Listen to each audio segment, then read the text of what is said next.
one of the things that's so important to me is music. I had to essentially just give up being a musician. I first noticed my tremor. As I look back, I first started noticing it, but didn't know that that's what it was probably when I was in my late teens. And I was that was part of my heyday of being a professional musician. I was much more interested in music than medical school at the time, much to the chagrin of my parents, one can imagine. But what I noticed was that when we would be ready for a performance, I performed so much that I didn't have stage fright or anything. It didn't matter how big the crowd was, but I found myself always being, what I could only describe as nervous. And as I look back, it's probably, some of that performance anxiety that's just natural, as you sort of get amped up for something, was causing some of that tremor to appear, because anxiety, can trigger it, more severely. And so it would show up some. And that always affected our first song when we went out on stage, because I could not just walk out on stage with screaming lead guitar work. I was going to go out and just play some big power chord and sort of get loosened up. So that's when I first noticed it.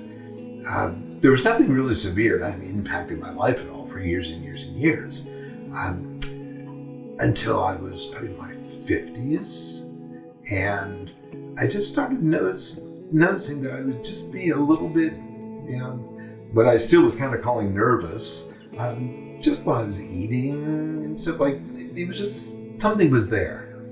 And I thought back about my mother and her mother, who both, as I subsequently learned, had essential tremor. And, my mother ended up having it, very severely. And, so I thought about that, and I thought, to myself, I wonder if this will progress.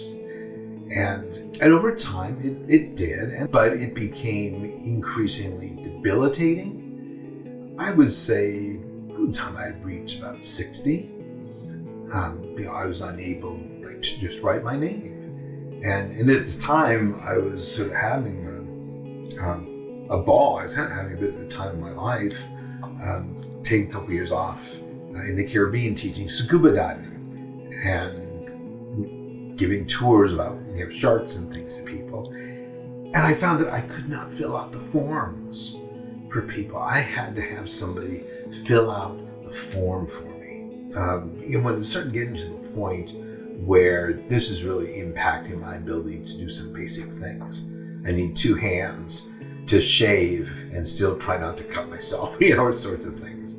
Like, I really need to get this diagnosed. Over time, I just noticed it slowly but surely becoming more severe. And it really got to the point where I could not, even with both hands, lift a cup to drink it. I had to drink with the cup on the table and a straw. So I just stopped going out to dinner. I stopped hanging out with friends, which was, to me, so life diminishing. And not just for me, but also for my wife. It impacted her, almost as much, ultimately. So I came to UNC because about 4 years ago, I was living in Ohio, and I had been reading up because the neuroscientist part of me, knowing that I had essential tremor, needed to find out why and how and what we could do about it. So I very thoroughly researched the literature, found out about the focused ultrasound procedure, and decided that was definitely the way I wanted to go in terms of being non-invasive. And it seemed amazingly fast. I couldn't believe it. And so I was looking for a site where people knew what they were doing, and I looked at a couple of the sites that had done a lot of the clinical trials, and I came across Dr. Krishna. And so I had the first side done with Dr. Krishna about 4 years ago.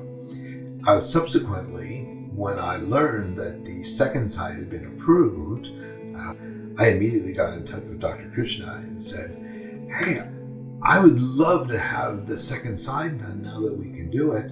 How would this work out? And he said, "Oh, Frank, it's so good to hear from you. I would love to do this. And yes, let's schedule it." And so we did. Probably the most emotionally compelling thing for me that made the procedure so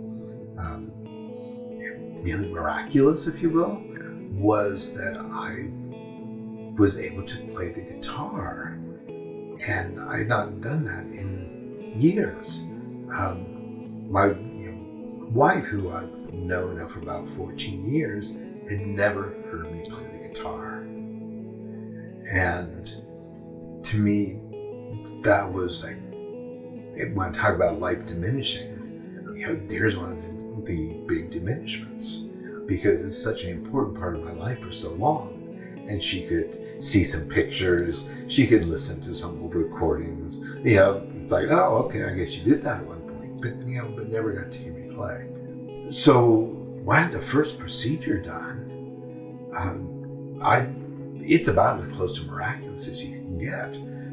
When you think of neurosurgery, you think of drills and scalpels and gauze and whatever, nurse and assistant, all this stuff going on for hours, and your recovery can be weeks, and then therapy and those sorts of things. Now with this, it's real time. They roll you out an MRI and you do some of these little tests, like, you draw a line. Wow, it's not as it was, a few minutes ago. Now it's just sort of like that. Wow. And then, okay, now we know what to do. We're going to do it again. Now they do it another 20 seconds or so. You go out. Oh my gosh. Draw a line. Follow the circle. Yeah, like that. Oh my goodness. It was perfect. First thing I did, grabbed a guitar and played. And it's like, my gosh, I'm playing like I'm 25. Not quite as fast, but I can do things I just would never be able to do again. I yelled to my wife, I said, come here. And I was just so excited. Even now it's still causing some chills. There were like tears coming down my eyes. And I said, I'm going to play you a song. And I played a couple of songs. And it was like just such a magical moment of restoration, of like I said, of having my life back. If I had to think about what has been the biggest factor, the biggest change in my life since having the procedure done, even on one side, let alone two, I would just say life. And it's in so many different ways, and it's in ways that we don't think about. As you just go through life every day, you don't think about just being able to shave. You don't think about just being able to brush your teeth.